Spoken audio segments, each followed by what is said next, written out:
trolling Senator Elizabeth Warren as a snake, and in post after post, labeling Mayor Pete Buttigieg a rat. Two victims of this tell CNN they were so afraid of the online attacks they faced, they don't even want us to describe the circumstances for fear it would start up again. They both just questioned the politics of Bernie Sanders in a public setting, and their personal lives were exposed and attacked. Well, just what Nick said, I think that's right. I mean, there isn't a Democratic establishment anymore. There's not even a Democratic Party anymore. The Democratic Party is a meaningless notion that the party, like the Republican Party, has been hollowed out and privatized to a large extent. There are Democratic elites, and so when we're talking about the Democratic establishment, we're really talking about a number of a bunch of people that Nick also knows well, which really means Democratic donors. This is the most important election in the history of our country.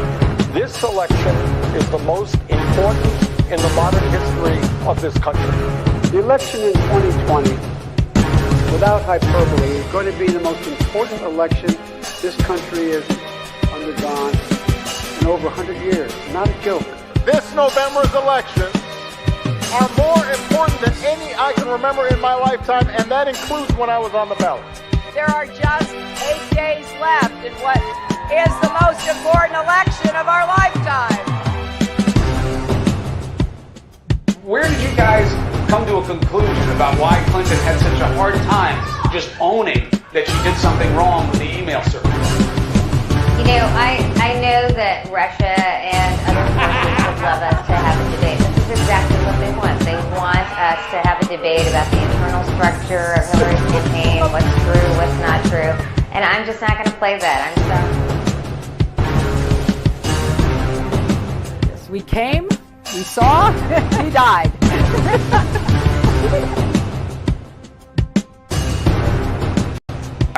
I was the CIA director. We lied, we cheated, we stole. It's like we had entire training courses.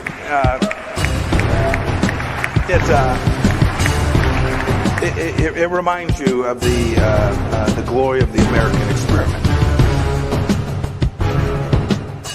You know, people have said, if you look at, for example, the heat that ended up around the bend the knee of Colin Kaepernick. Mm-hmm. Many smart people have said it actually was not a thing. The Russian bots started taking out. Really? Yes. But I saw my mom. My mom is the strongest woman I know. She should this be is running. Not about.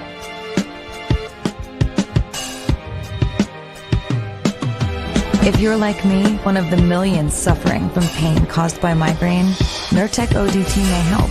It's the only medication that can treat a migraine when it strikes and prevent migraine attacks. Trump and the Republicans lose on Tuesday, and if they lose badly, it's not going to be because of the left, whatever that means. It's not because of the 50 Antifa black mask guys who roam around the United States breaking windows and committing mayhem, most of whom are probably paid police informers. Most of whom are probably paid police informers. Rudy Giuliani, there's only three things he mentioned in a sentence: a noun and a verb and 9/11. I mean, I'm going to try to get through this. Thank you for what you did 3 years ago today. And I went to Wall Street in December of 2007, before the big crash that we had, and I basically said, cut it out. and now I want to hand it over to the president of Ukraine, who has as much courage as he has determination. Ladies and gentlemen, President Putin.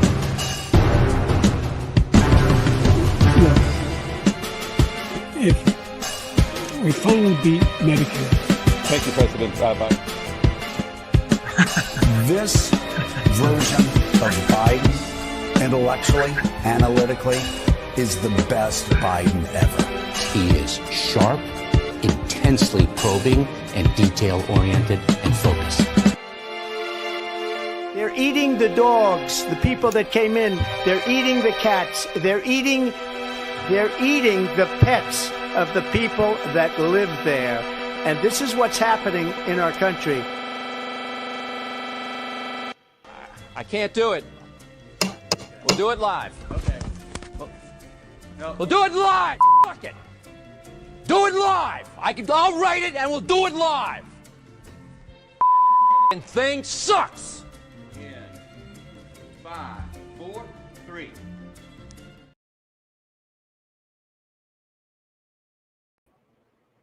Citizens of the internet, welcome to another exciting episode of the Polyticks Show. It's good to be back once again, and of course, I've been kind of playing it by ear and just jumping on when I can. Today was a long day for me. I'm not going to bore you with all the details, but I was out late drinking on Saturday night and had to get up at 7 this morning and do a long, hard shift at work, but still here tonight, bringing it to you. Yo, we here now, stupid. There's a lot of stuff that I wanted to talk about tonight that I really didn't have time to kind of put together. One of them being this tweet that Nick Cruz put out about how South Park never attacked Biden the whole time Biden was president. And then I read this thing about how apparently the lawyer that defended Hunter Biden was Matt and Trey's lawyer. So there's like a weird connection there. But also just watching, my intro, the clips I have of Biden, when he introduces Zelensky is like one of my favorite, as Putin is like one of my favorite clips of all time. But I got a lot of great stuff for you, so I'm not going to putz around. I'm going to get into it. And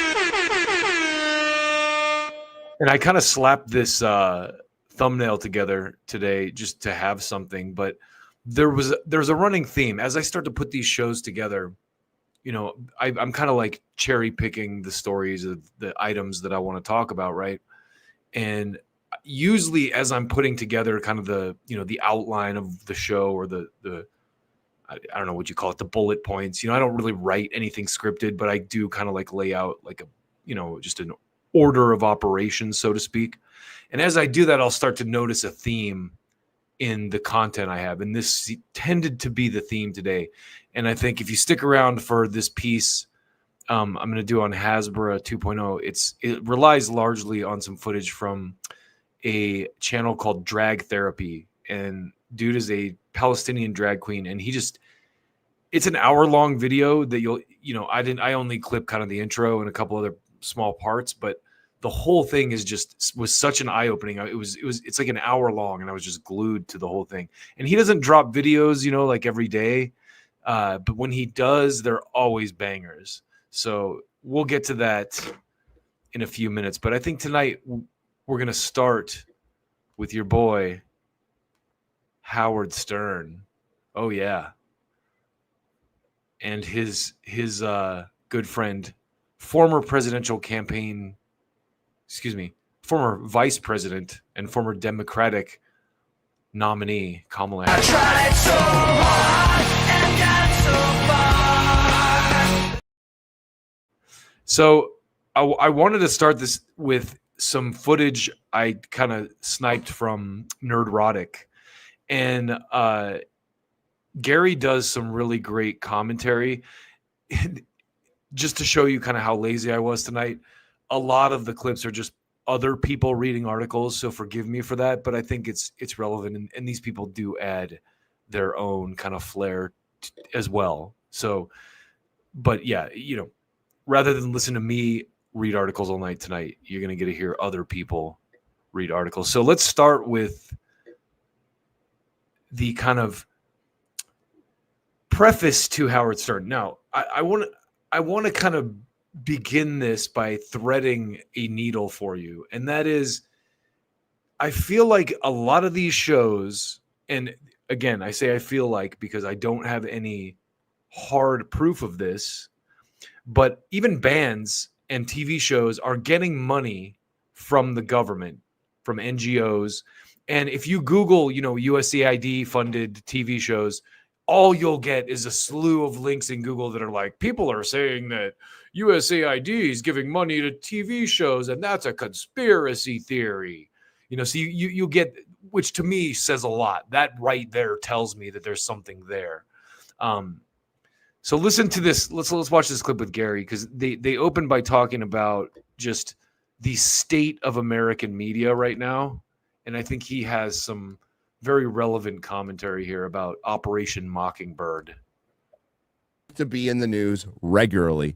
First time he's made news, serious news, since bitching at COVID was his show being canceled. And I love that they put a picture, and they did this on purpose, of him with Stephen Colbert. Oh, right. Draw the connection. Draw the connections. Is the cultural shift is happening. Okay. Yeah. And people are going to try to spin this as these corporations are trying to bend the knee to Trump now. No, it's the culture shifting. They bent the knee. So to correct Gary here, the culture isn't shifting. The culture has shifted. And I said this before, not to go too far down this sidebar, but during the last election cycle, one of the indicators I was looking for, because I didn't vote, was, hey, the winner of this election will tell me personally whether or not the legacy media is still relevant. And we got a resounding answer, didn't we? To Biden. They bent the knee to the federal government. They bent the knee to the state. People, we cannot forget Twitter had FBI and CIA assets working in the building. That's not some crazy conspiracy. That happened. That actually happened. And it should, that's the one thing people don't forget COVID, and don't forget that, because if they were at Twitter, they are in Facebook right now. They are at Google. They're at Disney. They're at any place that provides information, scripted or unscripted. They are there. They are absolutely in there. And they are censoring people, and don't think it's gone away. As a matter of fact, it was it Tulsi Gabbard? Yeah. So, Tulsi Gabbard brought up that they're going to finally end Project Mockingbird. Did you know that Project Mockingbird was still going on? I think I heard on Forbidden Frontier, somebody said, and on this channel, that Project Mockingbird is still going on. It never stopped. What's Project Mockingbird? Not only is it still going on, now it has diesel, it has jet fuel because of the Smith Modernization Act. Mockingbird, CIA assets at basically every fucking newspaper in America. It started back in the 50s or 60s. It's still going on. So we had a politician from the Trump administration going, and I can't remember if it was Tulsi, it might have been somebody else. When he said that about the CIA assets at every news clip, I almost went and pulled that clip of Colbert talking to Claire Danes about Homeland and working with the CIA, where she kind of gives the game away about how they're working with journalists. But these shows are already way too long with the clips I have. So said that we're going to consider ending it. So consider? Oh my God. It's still fucking going on. So, the culture is shifting, but let's not forget that all of our media is being manipulated with our tax dollars. And that needs to be fixed yesterday. So he's not wrong about that at all, right? And I did want to start with that and then kind of show you the little bit of evidence that I could find around this. And this is obviously not for Howard Stern, but just to give you an example of the kind of way that they do this. This is from an outlet called That Park Place, which I think is kind of a Disney based blog, or a Disney focused news source, really. But here's what they had to say about Disney getting money from USAID, because there were a lot of claims being made to that effect. A new investigation by That Park Place has revealed that the Walt Disney Company benefited from a relationship with the Biden administration via funds provided by the United States Agency for International Development. Up to $6 million was tallied for a joint venture between the Walt Disney Company, Africa, and National Geographic. So it seems pretty innocent in that context. You're like, hey, whatever, the government's paying for educational content or whatever. Develop a show that appears to have had scant viewership titled Team Sayari. It was created under the partnership involving USAID, the U.S. Department of State, the Walt Disney Company, National Geographic, and Wildfire Direct. The initiative sought to inspire young environmental stewards through an educational children's television series and community outreach programs across Africa. So here's kind of a look at it. You can find it on YouTube. It's a Team Sayari is what it's called. I didn't take any footage of it, but according to publicly available data, the money for the show was approved for the Walt Disney Company in 2021, shortly after Biden took office. The show debuted in 2022. At this time, we can find no source for how much of the $6 million was paid by U.S. taxpayers versus Disney. However, a look at the show's production values makes it difficult to believe those funds were well stewarded. So they also had a tweet from this account, Ginger Snap, and she pulled receipts from the grant award system, the federal grant award system that shows the Walt Disney Company's listed here as a recipient of grant money from the USAID program. So, I don't show you that to say like, oh, conspiracy with Disney, but just to show you that these companies, people like Stern and Colbert and Disney, are being subsidized through government funding. And we're going to get a little deeper into the Stern thing here in just a minute. And when you see, what's going on with him, it to me, it screams some kind of, funding like that. But also, he's already rich. When he went over to Sirius, they gave him like $500 million or something right there. So he's already part of that club. But let's watch another. This is a little bit more of the Nerdrotic crew talking about the Stern thing. And as I said, they're really just reading a article from Barstool Sports, but there's points. And they have a point. When your bosses are investing hundreds of millions annually into your show, they're not doing so hoping you'll pander to one particular end of the political spectrum. They're trying to sell ads to the broadcast possibility, to the broadest possible audience, not fund your vanity project or watch you do tons of heavy lifting trying to drag a clearly diminished president across the re-election finish line. Scroll down. Up a little bit. Up. There we go. Throughout the years, how Joe met Jill, Biden's civil rights activism, which Biden has previously admitted never happened, Amtrak Joe, Stern went through his notes and hit all of the fiction. Stern reserved 10 minutes at the end of reciting all these hoaxes about Trump. Fine people hoax, suckers and losers. He hit all of them. It was one of the most pathetic interviews in history, and that's the interview with Joe Biden we're talking. Yeah. So again, that is why I believe that there's some kind of like a grant system, or they're getting some kind of money to kiss ass to the government like that. Because Howard Stern's also old. He's not the Stern of youth who was constantly challenging the FCC anymore. But just to go that far from what he was, what he created. He definitely, even despite this, this is obviously going to hurt his legacy, but despite this, you have to give the guy credit for literally creating talk radio, or not necessarily creating talk radio, but really making a talk format popular in the way that he did it. And Fred Norris, by the way, was a genius with the sound effects. First of all, you're wrong. So anyway, let them keep talking here. Talking about here, followed closely by his interview with Kamala a couple of months later.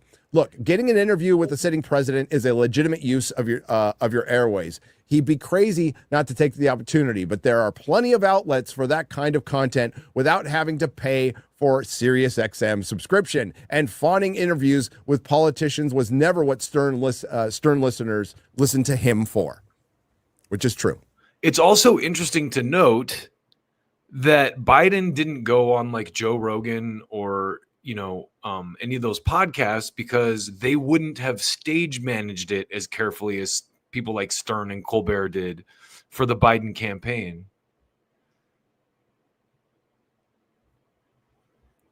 So hold on a second. Let me just let me get back to this real quick.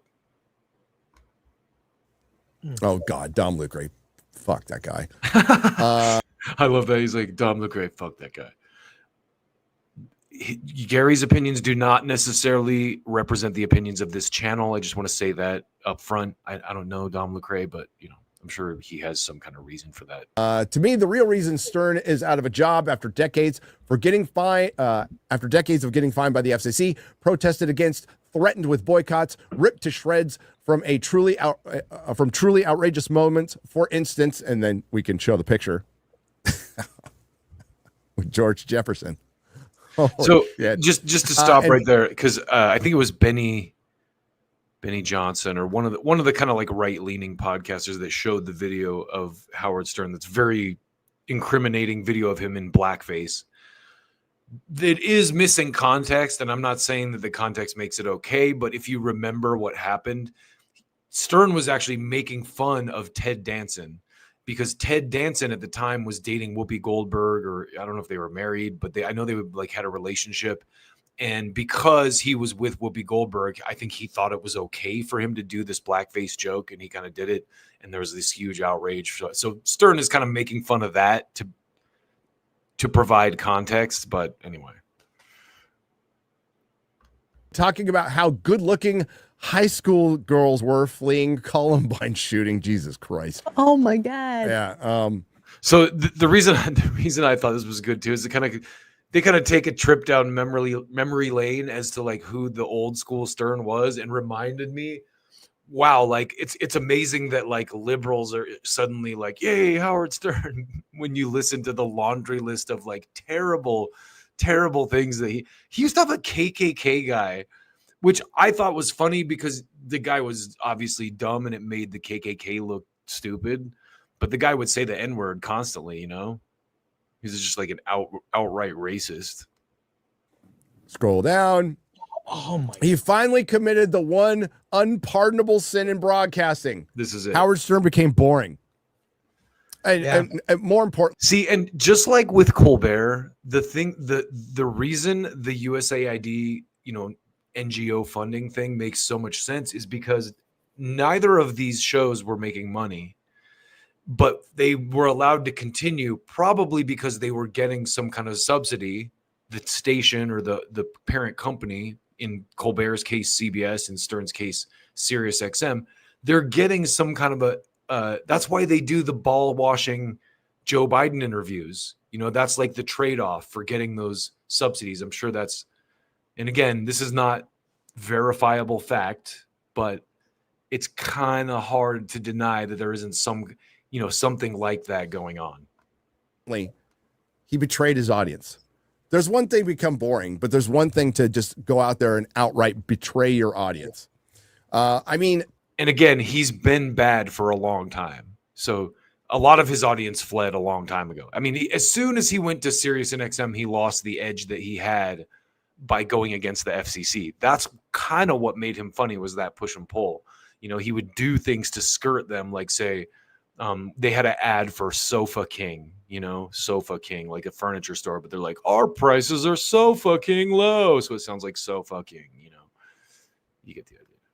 Tediously, ponderously, mind-numbingly boring. Flipping from his current shows on Howard 100 to his vintage material on Howard 101 is jarring. You go from him kissing up to D-list musicians about his craft and his process to the Whack Pack circa 1999, and it's just surfacing too fast while scuba diving. You could get physically injured from the sudden change in pressure. I'll never...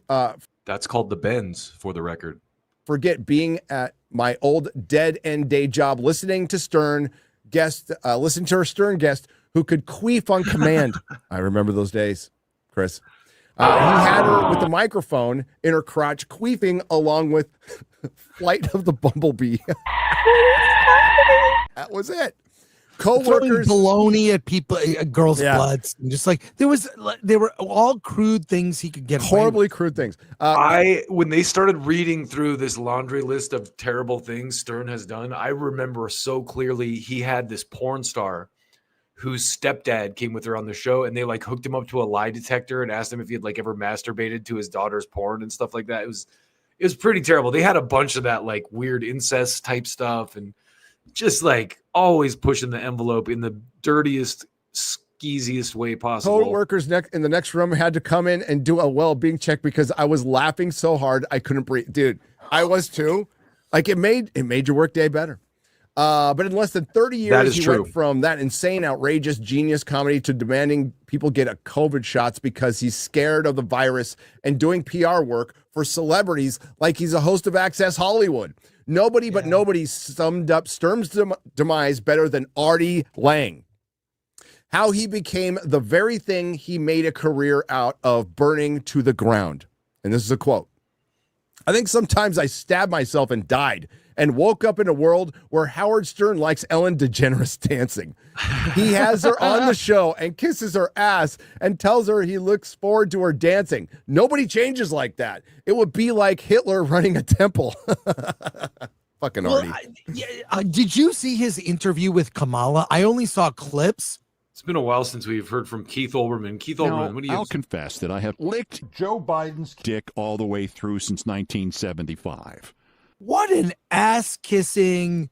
It was the worst. I mean, all of her interviews were bad. He was doing most of the talking and kissing her ass. It's god awful. Well, I mean, again, he doesn't need to be doing any of this. He's a billionaire now. Yeah. Like he cashed in, sold out. Don't even know why he does it anymore. And yet Stern did it. The ultimate career 180 turn from putting porn stars on a Sibian and being a sycophant. From being the voice and ears of every New York long haul trucker. From Sibian to sycophant. I like that. That's a good catchphrase. And Manhattan cabbie to becoming Howie Hamptons and wanting to be accepted by the beautiful people he used to hilariously nuke from orbit to the delight of the massive audience. I listened to Stern a couple of years ago on Conan O'Brien's podcast, and he explained his conversion from comedian to celebrity sycophant in detail. How he just hated who he was. How he felt like his comedy was hurting people and he didn't want to do that anymore. So he reached out to people like Rosie O'Donnell in particular and apologized to her for all the jokes at her expense. It all sounded like a secular sort of religious conversion, which Artie and virtually everyone else in Howard's orbit will blame on his second wife, Beth Ostrowski. Beth Ostrowski Stern. So the other thing that I think is so funny when I really think about this is if you remember Stern, do you remember Stuttering John? He would send Stuttering John out to the red carpet to ask the most awkward or like offensive questions to celebrities, and it was hilarious.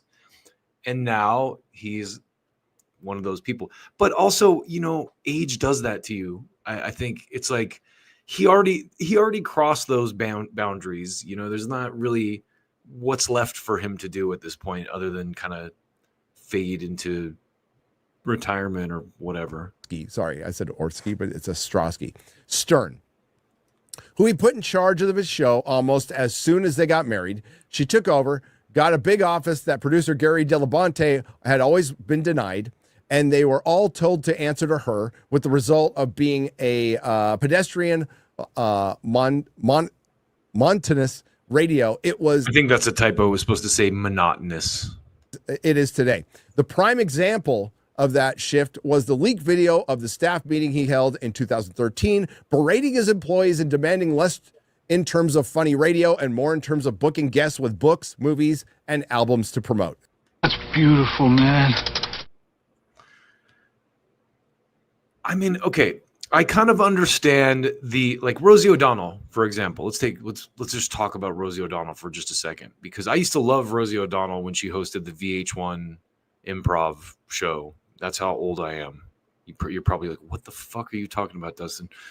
But I get that side of the Stern thing. Like he feels bad about, what I think it really is, it's like Trump guilt.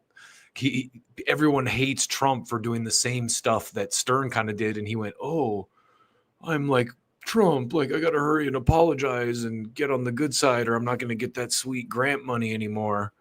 But so what Gary said about the culture war or the culture shifting or whatever, again, it already has shifted, and there are some people who I think were smart about this, in the realm of mainstream television. And one of those people was your boy Jimmy Fallon. And he just had Greg Gutfeld on his show recently, who is the new king of late night, really, which is not saying much, let's be honest. But Red Eye, he hosted Red Eye on Fox, and now he has like the Greg Gutfeld show or whatever the show is. Every once in a while, they have some funny monologues. It's a lot more. The comedy seems a lot more edgy than a Colbert or a Seth Meyers. It is a lot more edgy because it's not the government sanctioned comedy, right? Now it is, though. Now that the Trump administration has won the election, now he's in the driver's seat of culture, so to speak.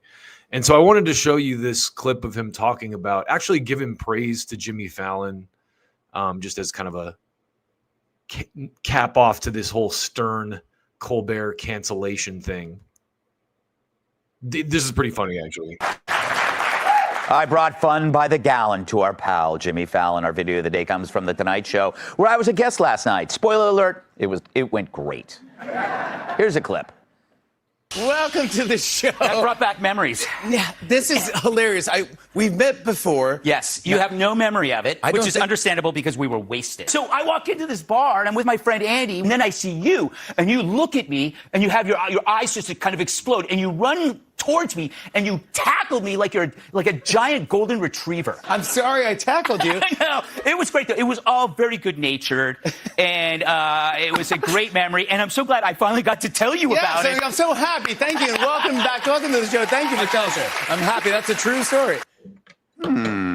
Thanks for leaving out all the jokes. But it went so well all the way home, I couldn't stop talking about it with my Uber driver.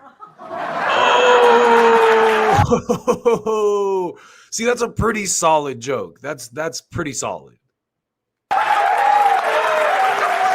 Honestly, I would be apologizing to Uber drivers after that, but.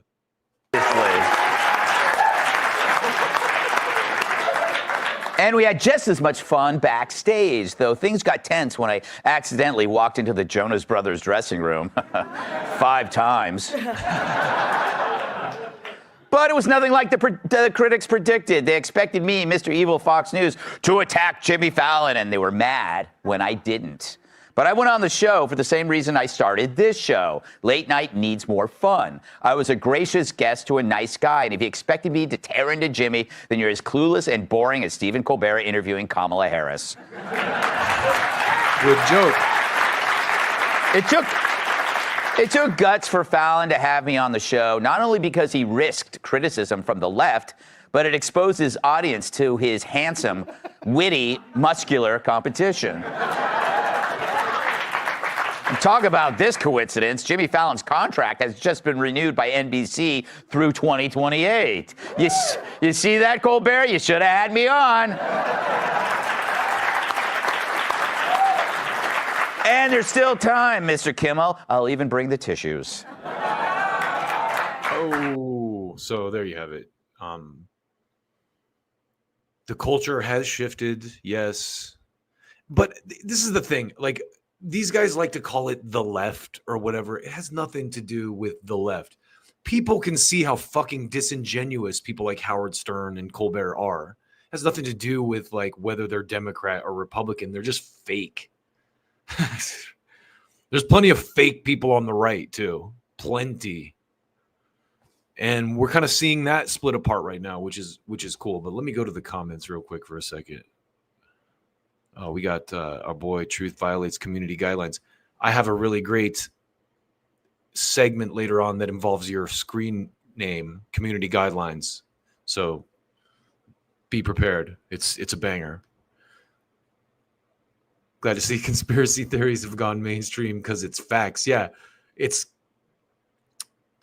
crazy when you. I mean, anyone watching this knows the history of conspiracy theory and in the lexicon of our language came from the Kennedy era, post Warren Commission,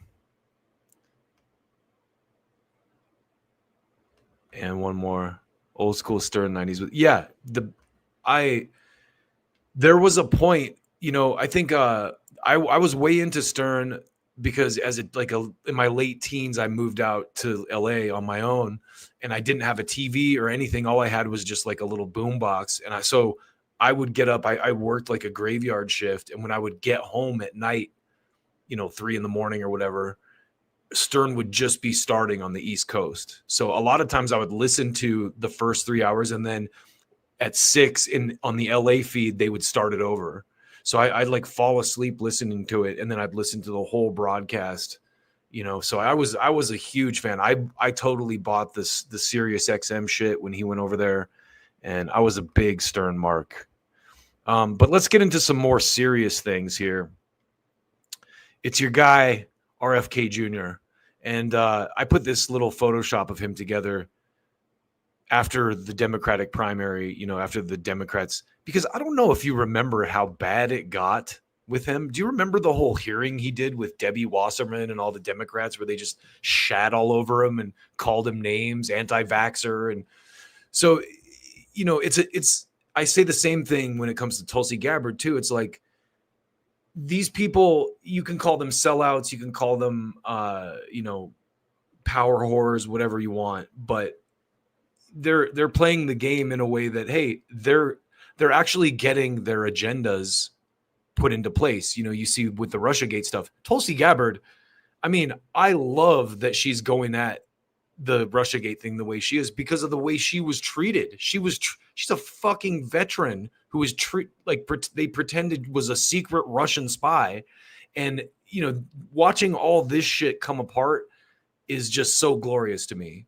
But to stick with RFK here, I think there's a lot of valid sentiment that, he hasn't done enough yet, but he is starting to get his bearings, it seems like. And I'm going to play you a couple different things here. But first, I wanted to show you this tweet because this was kind of like the first time I noticed what he was up to.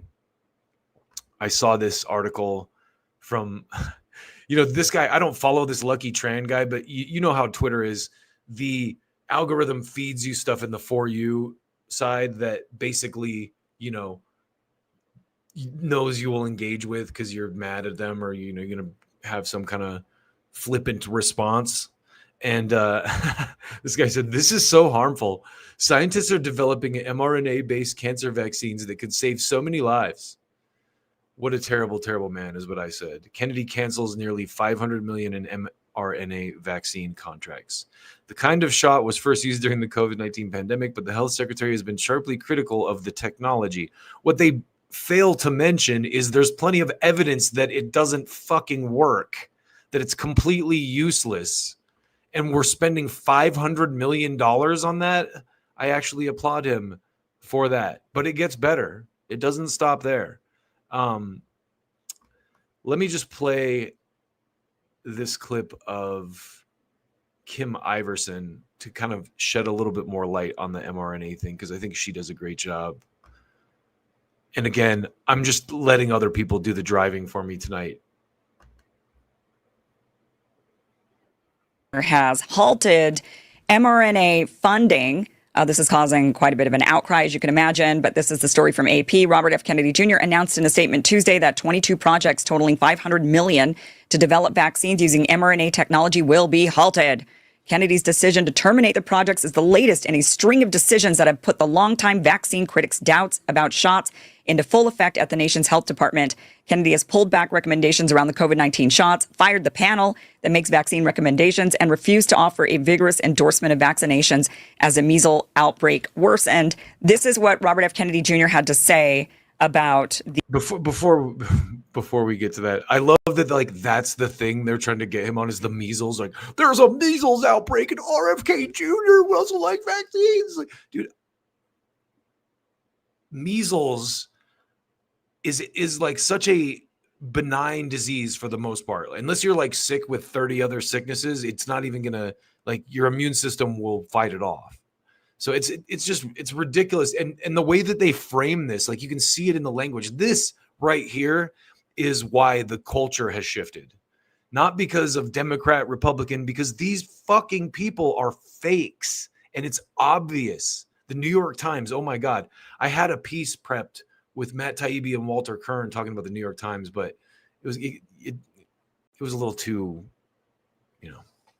it didn't come together the way I wanted it to. Anyway, let's the mRNA about the funding being pulled.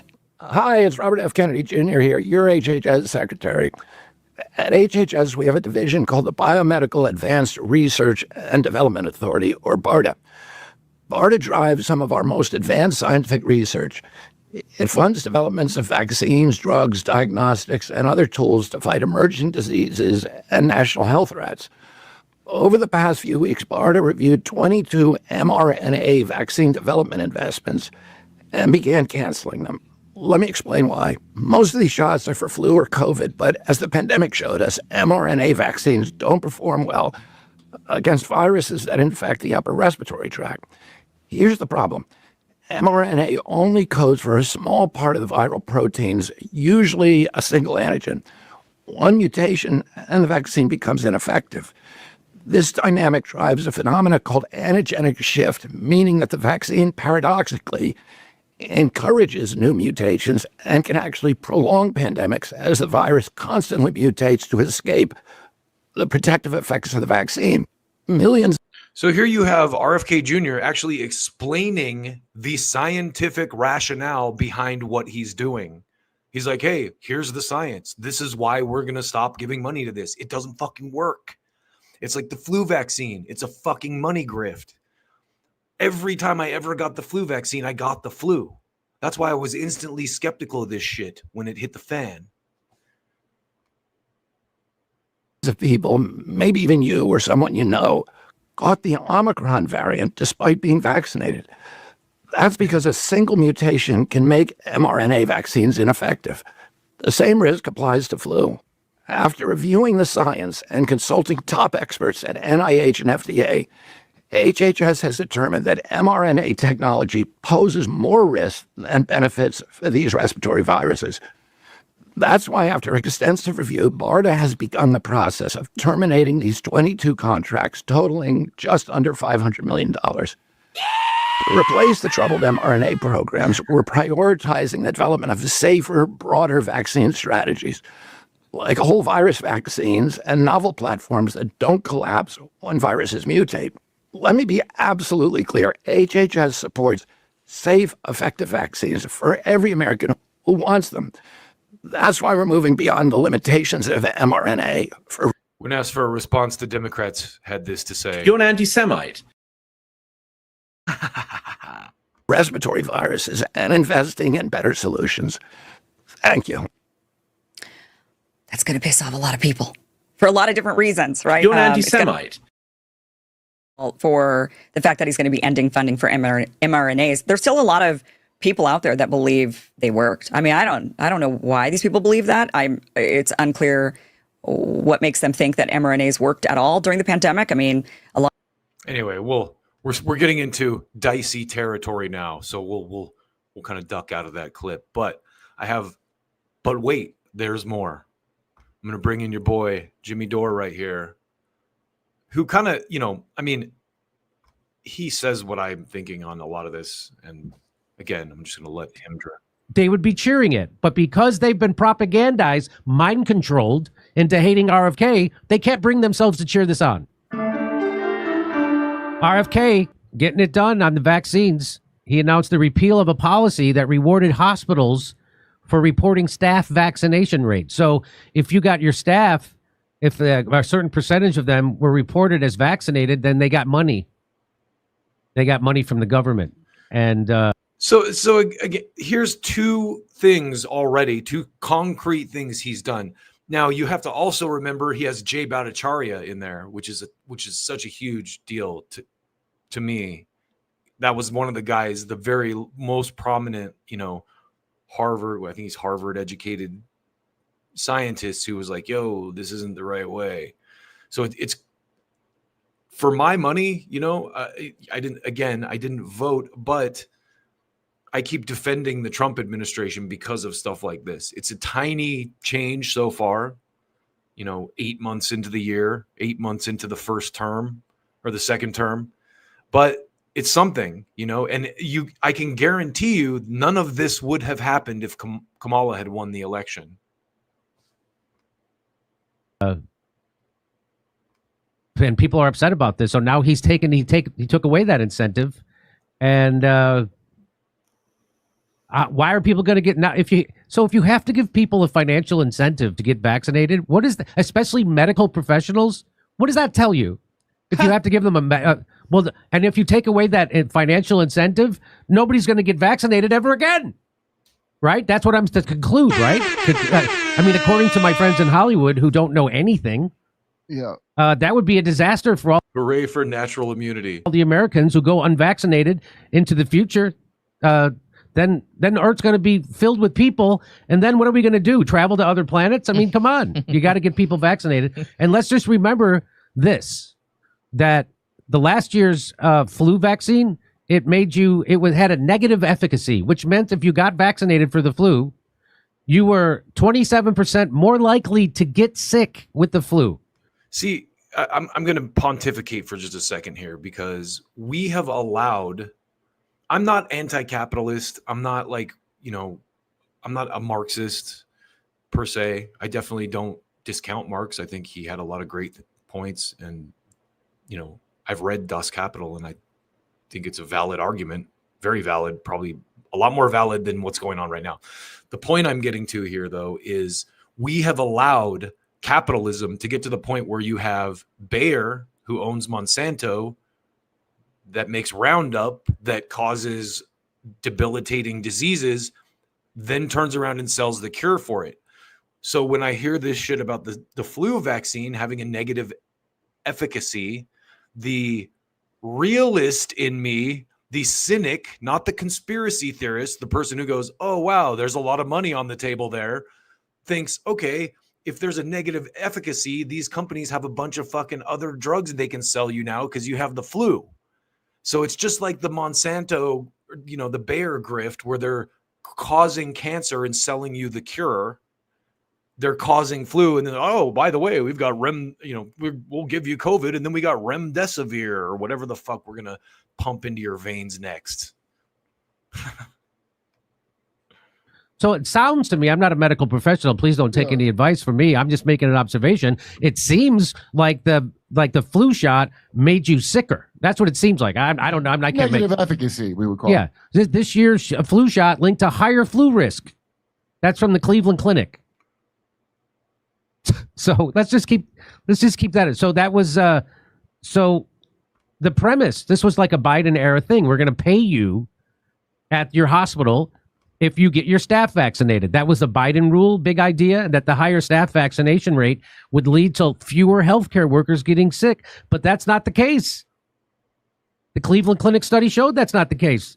The more people who got the flu vaccine, more people got flu. Isn't that something?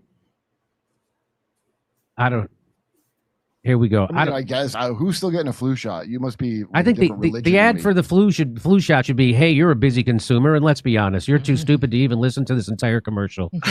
You're just going to receive the instructions that you should go and get this shot, and you will do it because it shows someone smiling on TV while walking to get You and me ain't got America. comedy specials. Hold on. Most of them. Yeah, back that up just and you will do it because it shows someone smiling on TV while walking to get their shot. That's right. There'll be people who don't even look into it at all. And a lot of those people even get comedy specials. Most of them. Yeah, most of them. I mean, you can just make your own. You don't need to get one, but it's like a flu shot. You don't really need to get one. So in his department's latest move, I like how they put that, in his latest move related to vaccine-related reform, HHS Secretary RFK Jr. announced more repeals of federal policy that rewarded hospitals for reporting staff vaccination rates. Kennedy said in a press release that the policy was coercive and denied informed consent. Yeah, it's not going to the vaccinees, right? It's going to their supervisors Yes. who force them to do it. Medical decisions should be made based on. Well, that's crazy. They get a bonus if they fucking force everyone to take. Oh my god. On one thing, the well-being of the person, never on a financial bonus or a government mandate, Kennedy said. It makes all the sense in the world when you put it that way, right? Makes all the sense for you. Doctors deserve the freedom to use their training, follow the science, and speak the truth without fear of punishment, Kennedy said. See, this is why they have to try to make RFK look like a kook so hard. This is why you keep hearing all these, oh, there's a bear or a whale, whatever the fuck you need, a brain worm. Because when you listen to him talk directly, he actually makes total sense. He's obviously very well educated in the subject matter. He speaks well, despite his vocal problems. Actually, sounded pretty good in that video. Maybe because I sped it up. That could be why. Said this was created under the Biden administration's Center for Medicare and Medicaid Services inpatient payment rule. The policy linked hospital reimbursement to staff vaccination reporting. It sounds to me like the big pharma told the government to give a financial incentive to medical facilities to get their staffs vaccinated because big pharma makes more money off that. And that's not how you're supposed to do medicine. Have a financial incentive for people to take a medical treatment. Everything in this country is a fucking scam. That sounds very Nazi-like. I'm just saying it sounds that way. I'm not saying it is. I'm saying it sounds that way. And it's also a handy way to keep whistleblowers quiet, if you think about it, just to keep their job. Whether nursing staff, doctors, or anybody else in the payroll chain, just shut up because we're getting a lot of money for these vaccines. Doctors and other providers should have the same autonomy to choose what's right for their own individual healthcare needs as the patients for whom they care. I like that he knew how to use whom. I never know when to say for whom or for who they care. Whom. Today's announcement helps. See, I know, Jimmy, because of Metallica, For Whom the Bell Tolls. When you answer the phone, to whom am I speaking? Today's announcement helps put that power back in their hands. That's what Dr. Oz said. The move represents the most recent policy repeal under CMS. Well, that's nice. These moves are part of a broader effort to restore medical autonomy in federally funded programs and root out financial and regulatory pressures that incentivize physicians toward prescriptive medical decisions rather than individualized evidence-based care. So again, this is the bright spot in the Trump administration is HHS under RFK Jr. There's no one has ever done anything close to this in my lifetime at HHS. HHS has been a completely captured regulatory agency by big pharma. And big insurance. So the fact that it's going the other way, a lot of people are upset that Bobby and it's not going fast enough, but it's finally, for the first time in my life, going in the right direction. So there you have it. Jimmy just kind of nicely sums that up. And this is what I've been saying, it's like you can't let the perfect be the enemy of the good. And, listen, there's a lot of shit the Trump administration's doing that I strongly disagree with, but it's also what we've got, right? It's not like we can change it now for a while. So you got to kind of ride the wave, so to speak. And with that, I want to share something with you that I kind of came across that I thought was interesting and actually pose a question to you guys.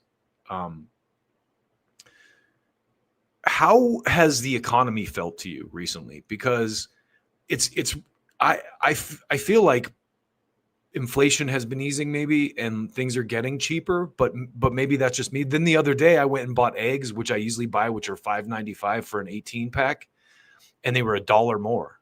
So I was like, oh wow, that's interesting. It seems like the prices should be going down now, but mine anyway went up $1. So there's a lot of, as in regards to the tariff thing, which is our next piece of subject matter here. I'm curious, you guys out there in the country, like on the streets and shit, like, have you noticed any changes yet? All this winning trickling down to you yet? this is a move that I think if Trump makes will really help his cause, help his case. And I'm just going to play this for you and let's talk about it. Because this is one of the clips that you may not have seen. It's from a very unlikely, it's from a source I don't go to much. Let's put it that way. Other side of the coin here, because we do like to bring both sides to our audience here. So Americans expected to pay an average of 18.3% more for imported products, as I just shared before I brought you in here. These checks would Now, my eggs aren't imported, so they're locally farmed eggs. Be giving back $600 per adult. So could one make the argument, though, that if these rebate checks do happen, because again, this is still proposed right now, how beneficial is this really going to be for the taxpayer? Okay, now I want you to pay close attention to this guy's answer, because this is a Trump surrogate, supposedly, and listen to the way that what he says about these checks that they're thinking about sending out to Americans, supposedly from all the winning they're doing with the tariffs. They have a not a deficit, but a surplus. I'm looking for that word, but. Well, I think that, as someone who has built these businesses that are very close to the consumer, what we know is that when the consumer has more capital in their pocket, there's more growth. I've seen that at GMM. I've seen that with all the recent startup deals that I invest in. And when the consumer has more money in their pocket, there's more growth. That is just a fucking fact. And it's not a Republican economic talking point by any stretch. I've never heard Republicans say that phrase, that when the consumer has more spending power, there's growth.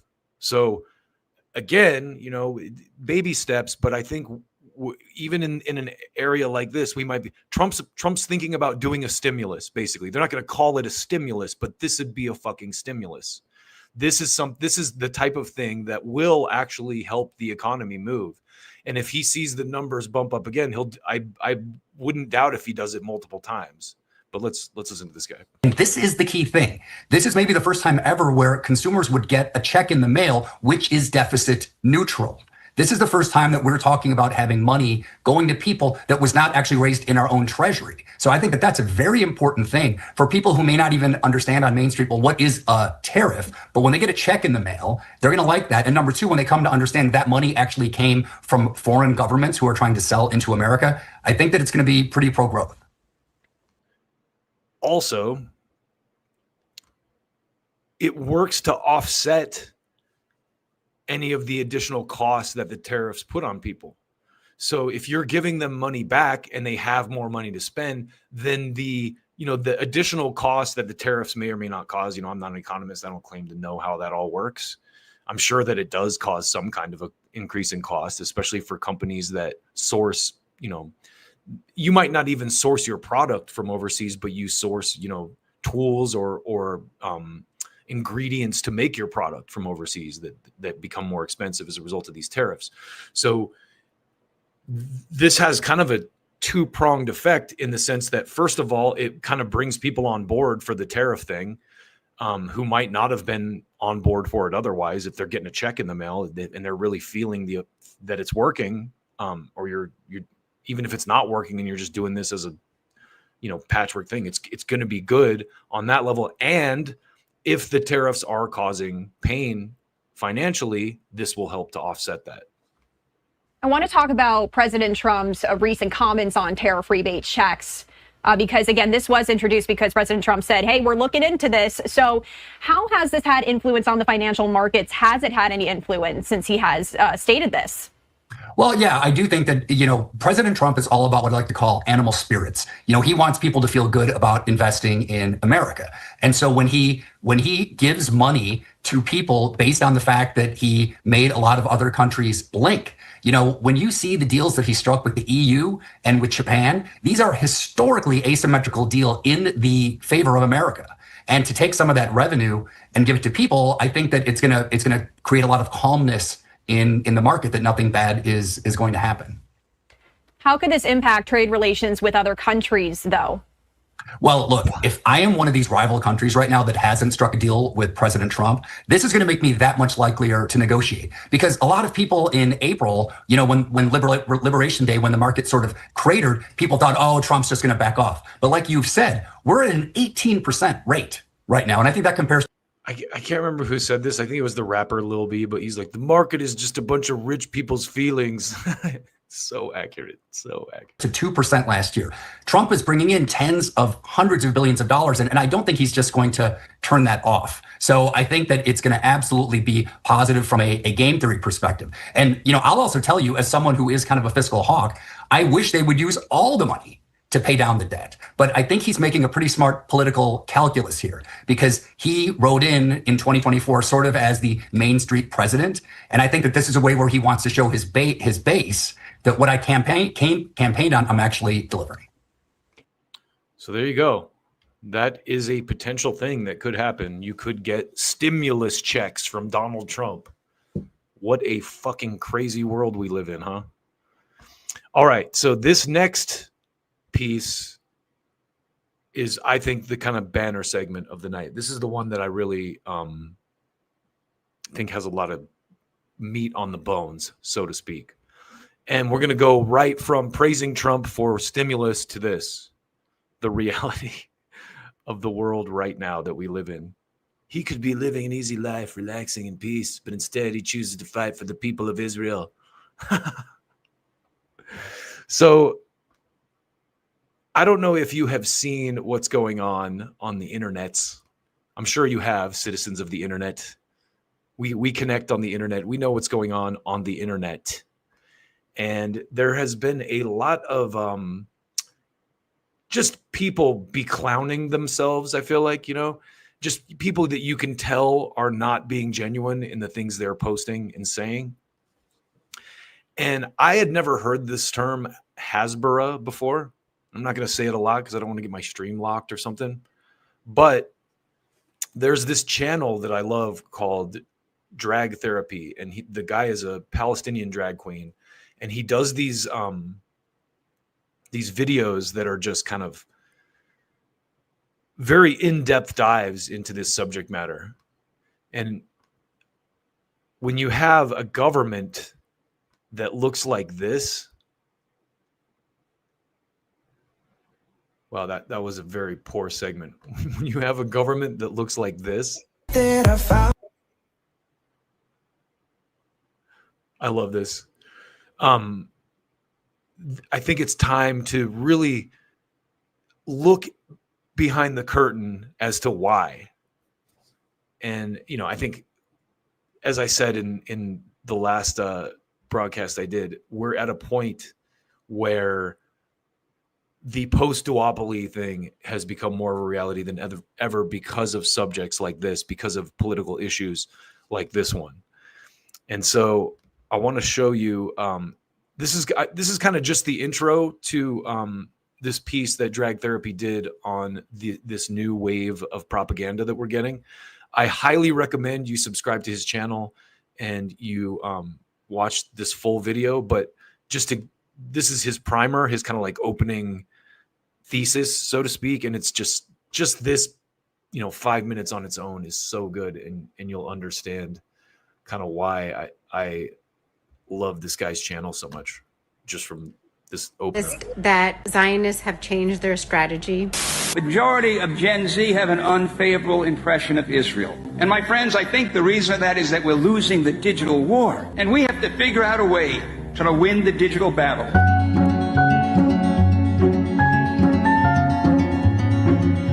שלום, נעים מאוד, קוראים לי אילנה שטיין, אני עובדת במשרד החוץ. Sorry, In Denial is the channel, not Drag Therapy. Drag Therapy might be his other channel, but it's a term he uses a lot. So forgive me. Subscribe to In Denial. This guy does fantastic work. אני רוצה לספר לכם קצת איך גם אתם יכולים לעזור לדימוי של ישראל בעולם. I was in Europe recently, and I was just bombarded with these Israeli government ads. Every time I tried to watch a YouTube clip, there is a battle for hearts and minds. I cannot believe how openly pro-Palestine this new Superman movie was. Without a doubt, that is genuinely the most pro-Palestine I have seen a mainstream film ever be. DC Universe's latest. You notice too how Crystal Ball not to be too much of a dick, but it's like once the Superman movie's saying it, Crystal Ball comes out and starts hammering on it. You know, all these people are going, okay, it's safe now. The Superman film is stirring political debate online, with many viewers saying the story offers a thinly veiled critique of Israel's war on Gaza. And that was absolutely mind-blowing to me, that you can have this major Hollywood blockbuster that instead of like in the old days, it was always like the bad guy country was clearly the Soviet Union. Now it's Israel. That The bad guy was the Russians or the Muslims. seems like just an incredibly significant cultural shift. We got to get our digital sneakers on. The Israeli government is paying MAGA influencers millions of dollars to come to Israel for a propaganda school. All because the Israeli government is realizing that the young people, Gen Z, are turning away from Israel and waking up to what's happening in Gaza. When this debate pops up on your social media feed or on campus, what is the most persuasive pro-Israel point? I would try to educate about Islamic terrorism. Anyone can become an activist for Israel, anywhere, at any time. Welcome to the Actael app. Now, time for action. I am living out the Zionist dream. I have been at Meta for almost 9 years. After many years of working in the government, I am now part of an incredible tech company. In addition to my work leading the Israel public policy team, I created a new role. We banned content claiming Zionists run the world or control the media. TikTok's That last piece, I just want to play that one more time because that is so. A new role. We banned content claiming Zionists run the world or control the media. We banned content claiming Zionists run the world or control the media.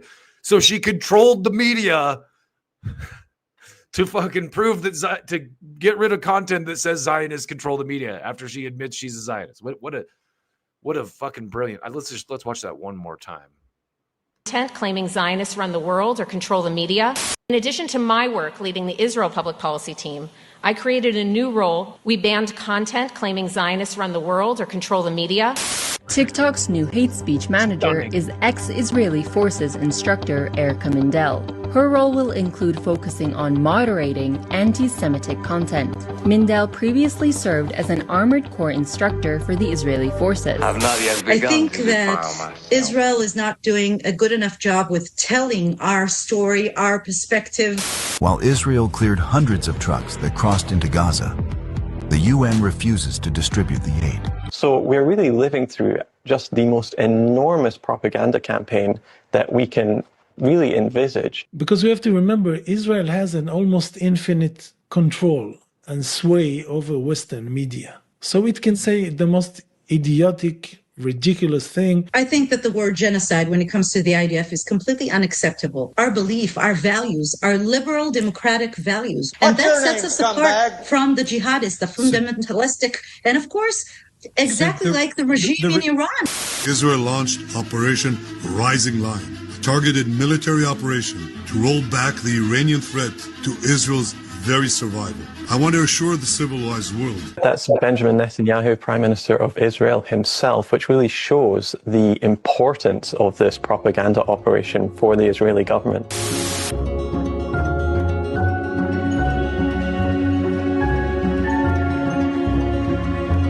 Now, as important as the war of missiles and guns are for Israel, is the propaganda war for Western hearts and minds. I think that our mind is still largely occupied and colonized. And to that end, the Israeli government has increased its budget for foreign public relations by more than 2,000%. If you need millions of dollars for propaganda to justify these violent acts, there is something wrong with your purpose. And the world needs to wake up to this. Wow, there's a lot to unpack in this one. So that's a brilliant kind of super cut for you there. And I want to show you this. This is a good example of how money well spent, I would say. This is Laura Loomer. And I just retweeted her. I said, how much money would Israel have to pay you to make yourself look like this much of a fool? And look at her tweet. It's time to designate the Muslim Brotherhood as a terrorist organization. We are a Muslim Brotherhood occupied nation. Yes. If there's anyone that wields real political control in the United States, it is the Muslim Brotherhood. You just have to agree that that is true if you're paid by Israel to say stupid shit like this that everyone can clearly see you were paid to say. I mean, this is the woman who got caught eating dog food on camera. So it's you know a person by their actions. Like she'll do anything for money, clearly.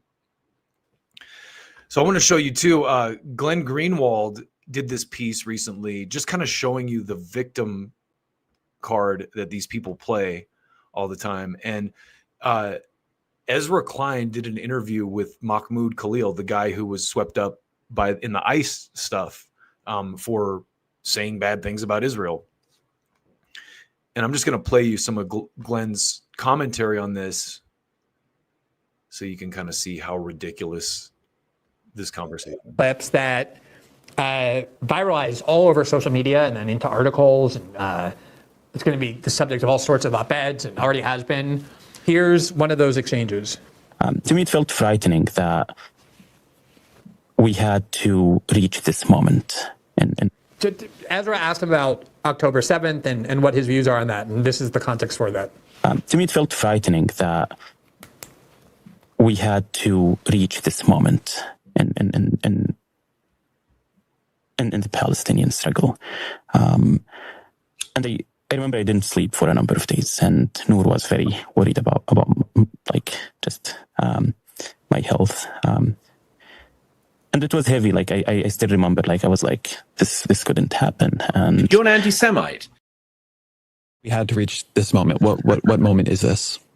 I was interning at UNRWA at that point, the United Nations Relief and Works Agency at the UN, at their New York office.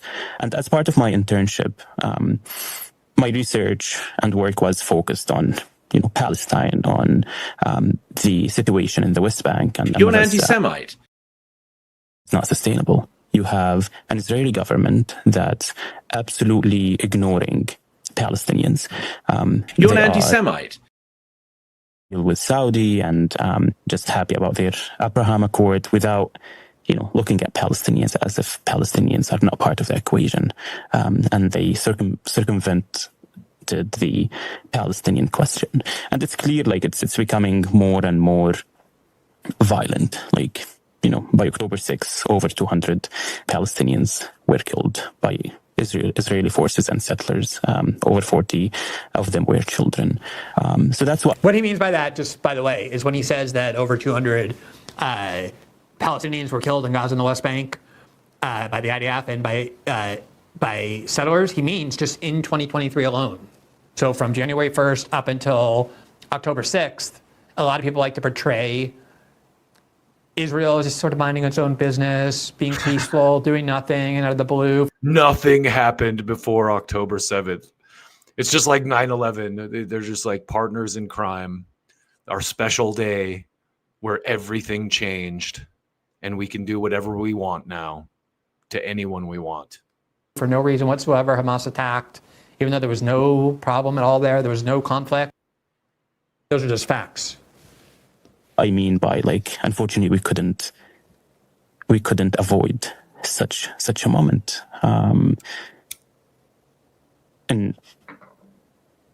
yeah, it was absolutely difficult, like, to see not only the horrific images, but also the response of Israel. Because I knew like. So when he said the horrific images, he was talking about October 7th. So you're going to see why I'm pointing that out when Glenn trots out the line of paid informants, to. That's what Netanyahu wants. So, all throughout, he started by saying, when October 7th happened, I felt physically sick. I couldn't sleep. He wasn't celebrating it. He wasn't justifying it. He wasn't cheering it. Everybody, if there were ever anti-Semitic statements said anywhere near the encampment that he heard, he would tell people that's not. You're an anti-Semite. of what our movement is. And you had a lot of Jewish students who know him very well saying he's like the last person. Douglas Murray saying you're an anti-Semite is just like, I always chuckle when I hear it. You're an anti-Semite. Harboring anti-Semitism. And yet, this propaganda campaign worked super well by people who just saw the 2-minute clip framed as it was framed. Here's Mike Cernovich, who oftentimes is very balanced on This the is question what that of money buys. Israel and Palestine. He kind of goes back and forth, but in response to this video, he was very clear and said, quote, "Get him the fuck out of my country." Batya Unger Sargon, a friend of our show, she's been on before to talk about many things, including debating Israel and Gaza twice. She said this person is the exact terrorist sympathizer that Secretary Marco Rubio said he was.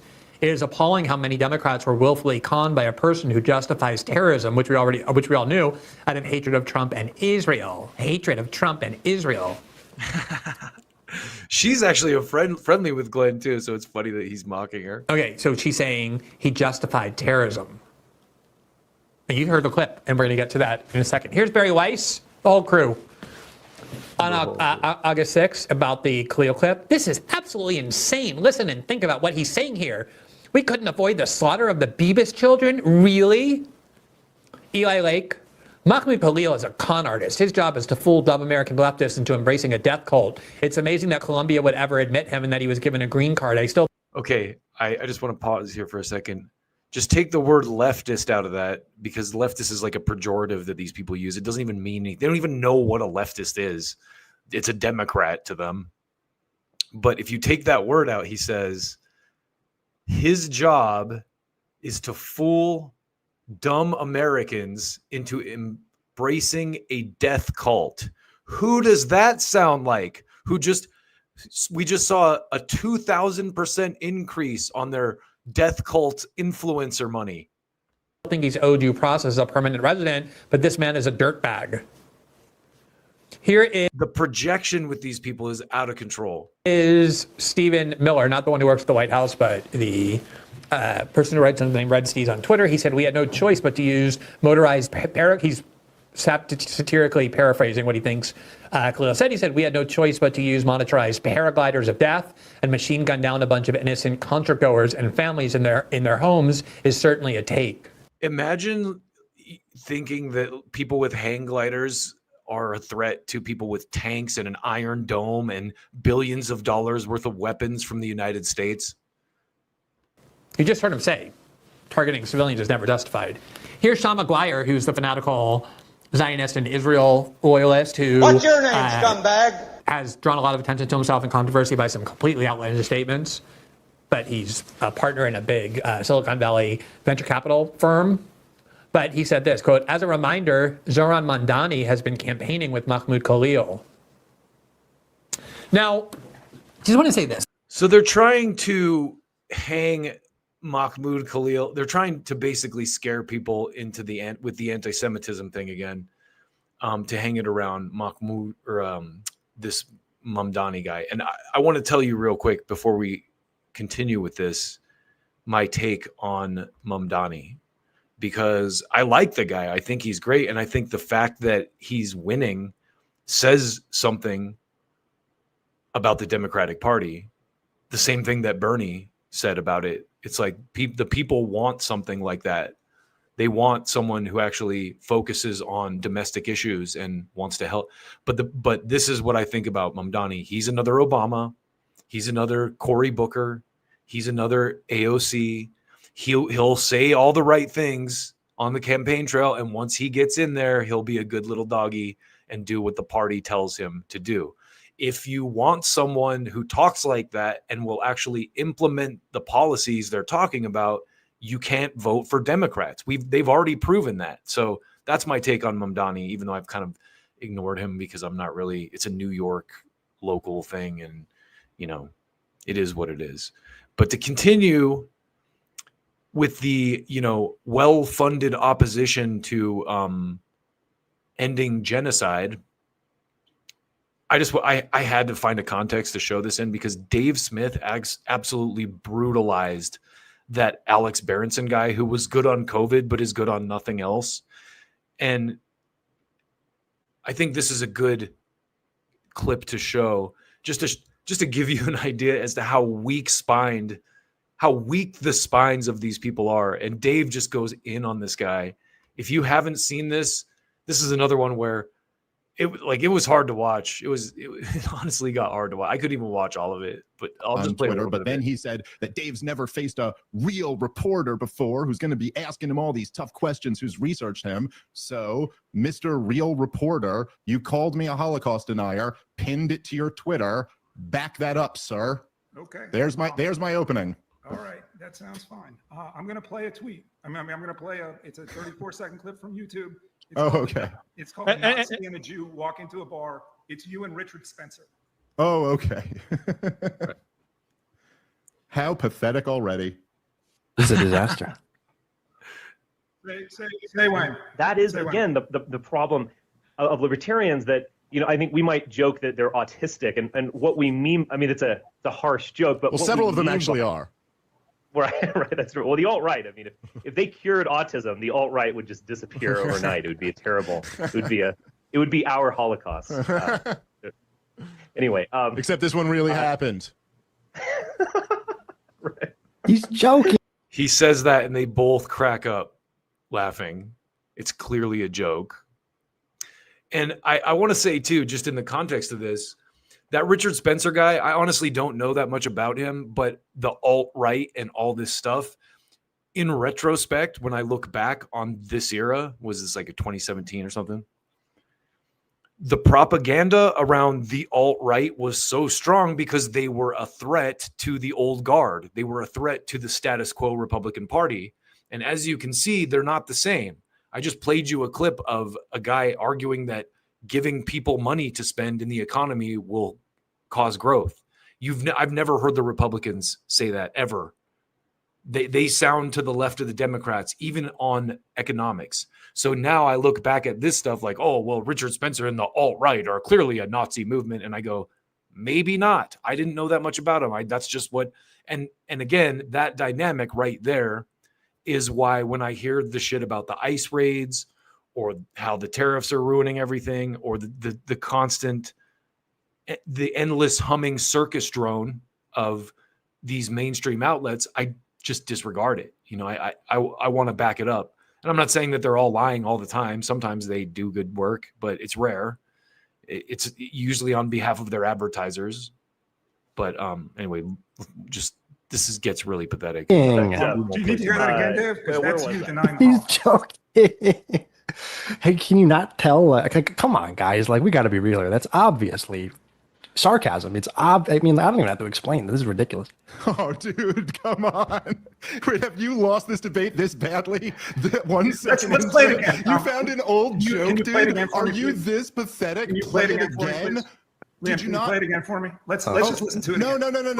I would like. Also, props to Brendan Walker from Walk Show. That's where I got this clip, because the actual full debate is like 3 hours or something, and it's just this for most of it.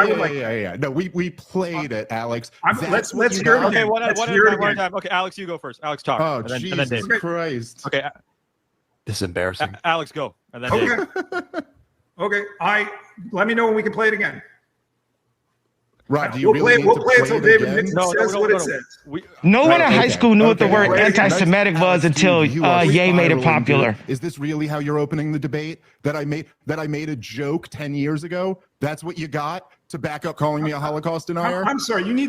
Berenson went right to the ADL tactics. ADL is played out. Nobody knows who the ADL are. Stop giving them attention. Nobody cares about the ADL. To let me know how this works, Dave. Did anyone seriously believe that you thought Auschwitz was a spa? So you can joke that the Holocaust didn't happen to a neo-Nazi, but you are freaking out that I said that you were a Holocaust denier because you back one of the best-known Holocaust deniers in the world, Daryl Cooper? Okay, so even this guy's voice just sounds brittle, like he doesn't believe anything he's saying. You can just hear it in the tone of his voice. No, none of that's true, but I'm sorry. Let's play the clip again. Hold on. As many times as we need to. Alex, we all heard you say, let's play the clip again. It's quite pathetic. Let's move on. So that's let's play it again, Dave. Hold on. And then we can move forward. So I'm just going to accept this one request, and then this is what Alex has in lieu of an argument. It's normal. Okay, I mean, all right. So Alex, so what's your point on this, Alex? Like, you think he's not joking, or you think he is joking, and then therefore he should? I'll let him answer whether he's joking or not. David, you joking about that? Well, No, go ahead, Rob. Ask Alex's question. I'm not. Anyway, you get the idea. Dave Smith is incredibly dismissive to this spineless jellyfish of a man who's clearly getting some kind of financial reward to smear him as a Holocaust denier based on a joke he made, 5 or 6 years ago. It's the same kind of stuff that's being done to Daryl Cooper. And I saw this meme the other day someone shared on Twitter, and it was Daryl Cooper's head like glued on the Sydney Sweeney jeans ad.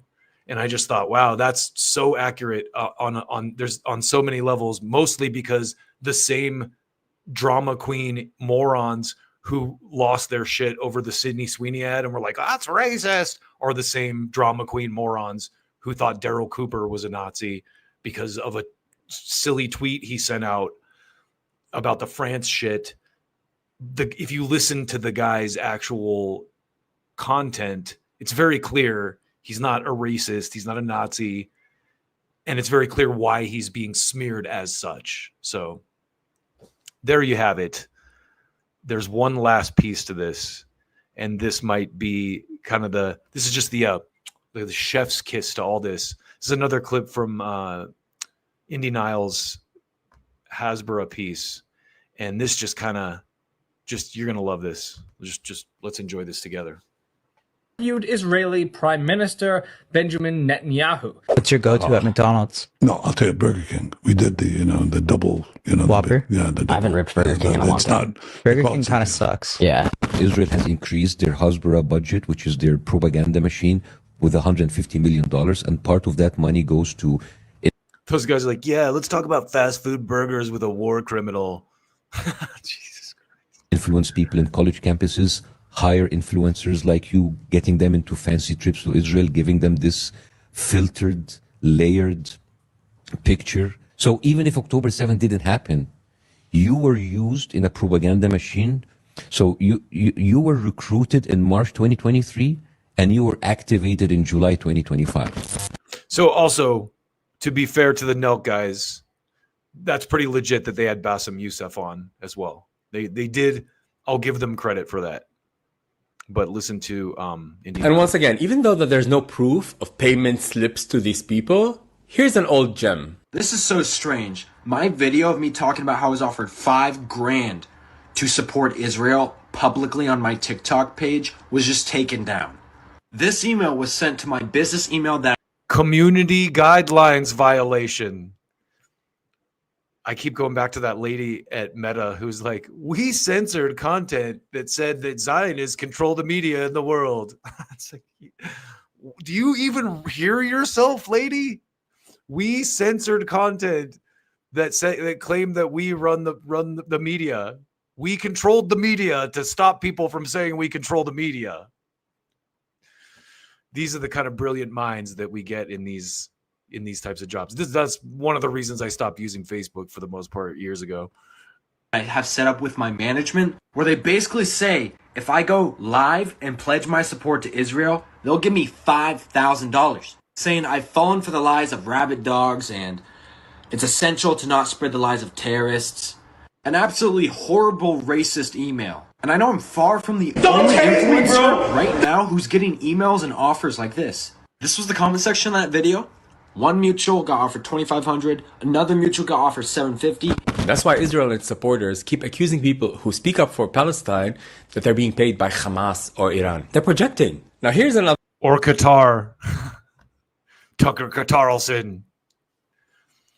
So please, if you haven't, he doesn't need my help, but if you haven't subscribed to his channel, Indy Nile, absolutely brilliant content, great work. He does riveting videos that really go into the weeds on all the details of this stuff. So we're going to close out tonight with a fun one.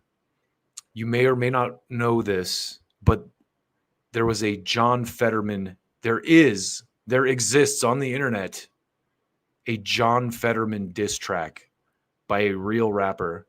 And rather than risk playing the content, I'm just going to play a clip of Anthony Fantano talking about it because that's how I found out about it. And if you want to listen to it, I'll put a link in the description, or you can just look the guy up. His name is RXK Nephew. But check this out. I thought this was pretty funny. And it also brings in the cats from Chapo Trap House. Nerd, and we may have found the best diss track of 2025, and it's come from a pretty unlikely place, although maybe not so much. Listen, I'm going to start off this video by saying I apologize. This is the first time on this channel that I am speaking of RXK Nephew. So I just want to pause and say I won't interrupt this a lot, but Fantano has he's pretty good politically, he has pretty good takes. I mean, he does get shit libby at times and a little bit too drama queenish on some stuff, and he's very anti-Trump. But, I think overall he has the right idea. An insanely prolific rap artist that has been taking the internet by storm, the underground anyway, over the last several years. And the guy has just been building up an insane body of work since about 2020, albums, mixtapes, EPs, singles. The guy is just constantly dropping stuff. And, while there is most definitely a quantity over quality dynamic going on here, you can't really deny that the guy has an attention-grabbing style with these sort of very loose, offbeat, nearly spoken flows with which he displays an absolutely insane sense of humor. Now, with a rap artist this active, eventually the guy's going to drop a diss track just by virtue of releasing so much material in a very short period of time. I think that's just going to happen. But the target is kind of unlikely.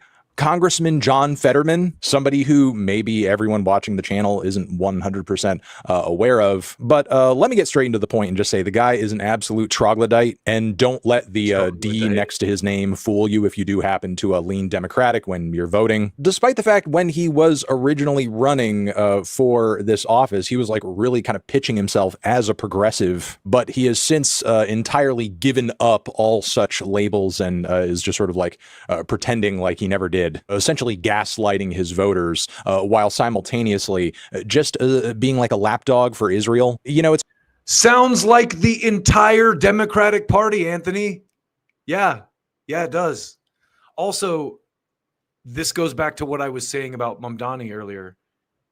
This is what the Democrats do. Barack Obama, AOC, Elizabeth Warren, Cory Booker. Pick a name. They all run on left policy ideas, and then when they get in, they do Republican shit, or they just do a trip to Israel and kiss the wall, and that's it. This Mamdani guy, I get that vibe from him already because he's already sucking the party elite's toes, so that he's going to do the same shit that Fetterman here did. It's weird because it's not like he's the only congressperson out here like taking AIPAC money. There are certainly many others, but when you look at this man's social media feed, he is just absolutely obsessed with this topic and is just going harder than anyone else in elected office. There are bloodthirsty Republicans and right-wingers on social media who look at this guy and are like, he's going a little crazy. Because seemingly he has no qualms with making his entire agenda about the interests of an entirely different country. But anyway, out of the blue, John Fetterman is getting dissed by RXK Nephew. And the rhymes he writes on this track, just simply titled John Fetterman, maybe is inspired by or somehow connected to this Twitter thread where a bunch of users, including Felix Biederman of Chapo Trap House fame, are all sort of like writing bars about an imaginary RXK Nephew John Fetterman diss track, like how he would write a song about John Fetterman based on his trademark lyrical style. And there's a lot of funny bars in there. Now, if you've listened to the show recently, first time or long time, if you listen to Chapo, you know two things about Felix and I. That we are fans of both John Fetterman and RXK Nephew. The two men bringing back hip hop. We've said Fetterman, Slitherman many times on the show. And listeners of the show reached out to RXK Nephew. They inquired to Mr. Nephew, how much would it cost to do a song about John Fetterman? RXK responded, $500. I have my engineer with me right now. Listeners, friends, I answered the call. I gave RXK Nephew $500. I feel like the modern day Medici family for my sponsorship of the arts. But without further ado, here is RXK Nephew's untitled John Fetterman track that was worth every penny and then some. Got a bald head, John Fetterman. Walk in, get lit out of Democrat party. Get a bitch pregnant out of Republican party. Call Fetterman dad, got fentanyl on Molly. Who the fuck you think you is? Who the hell you thought you was? Nigga bought a church in Pennsylvania off his family drugs. Okay, there it is. There we have it. Fun time. You know, I really love that he went with a dance beat on this one. This track's for the club. And yeah, while it is a pretty simple chorus, short verse, and then chorus, the song is still pretty fun for what it is. Taking shots at Fetterman's bald head. Also mentioning him buying a church in Pennsylvania. Has he done that? Is that a thing? Neff is doing some like serious deep diving, Yes, he has. going into this guy's past. Of course, had to laugh at the line with him saying that John Fetterman should suck his dick, but actually, no, please don't do that. He's not interested. You know, some people really do say that a lot, you know, really put that line out there with their chest. And it happens so often, you really do have to wonder, are they actually interested? I like that Neff specified, you know, that it's not serious. It's jest and jest. Only fans and food stamps. Treat my trap like a boot camp. Bitch random dope. We don't do stamps. Neff Fetterman doing what they can't. But yeah, some funny bars on here. Pretty straightforward, silly track. Love that Neff here is keeping it silly and just putting his boot on Fetterman's neck a little bit. And now we are just kind of sitting here waiting for the Fetterman response, which should be here very soon, assuming that this man does not continue to be unfettered. Nice book title, you jackass. But yeah, there. So that's it for tonight, but I'm going to take you out with a tie-in here because this diss track reminded me of a diss track that I myself put together a couple weeks ago for underground rapper and Israel stan Necro. But before we go, let me go back to the comments one more time. Bro, I just isn't real, and I knew better than to celebrate. Yeah. He didn't celebrate it, though. The thing is, his comments are being painted as something they're not. Was kind of the point I was trying to make, but like the point he was making is it was inevitable because the violence is a two-way street, and when you're an oppressed people, you know the deal. I know you're not saying that you're not on the side of Barry Weiss. Dave Smith was actually joking. Oh yeah, no one. Okay, I will say this: no Jewish man has gone harder on Israel than Dave Smith. You can take that to the bank. But let me close you out tonight, guys. Thank you for jumping on, especially Truth. You're always here, man. Appreciate you, brother. And this is my Necro diss track if you haven't heard it yet. And we'll see you guys out there. I'm back in business. If you can't tell, I've been throwing up a lot of clips and stuff lately. This is going to continue. I'm going to make time, even if I have to force myself to get on and do this shit, because I really do enjoy it. And it's a good outlet for, for this type of chatter where I don't have to talk. Because whenever I talk to relatives or like coworkers about politics, they just get mad at me and end up hating me. So no, I'm kidding. I'm kidding, of course. But so I'm going to take you out today with my Necro diss track. I hope you enjoy it. And if you haven't already, like, subscribe, all that good shit. And we'll see you next time. Take good care of yourselves out there, citizens. Like if Nosferatu was a pudgy elf, Israel has a right to defend itself. I stab your face with a rusty ice pick, then I turn around and suck Netanyahu's dick. All my songs sound the same, it's pathetic. And Dave Smith is anti-Semitic. Got so drunk last night, it's kind of blurry, but I think I got sodomized by Douglas Murray. I say a lot of tough shit that sounds scary, but deep down inside I'm really just a fairy. And some people might label me a demon, but my mouth and ass are full of Israeli semen. Cause I'm a Zionist fuckboy, Netanyahu's fuck toy. I'm a Zionist fuckboy, yeah.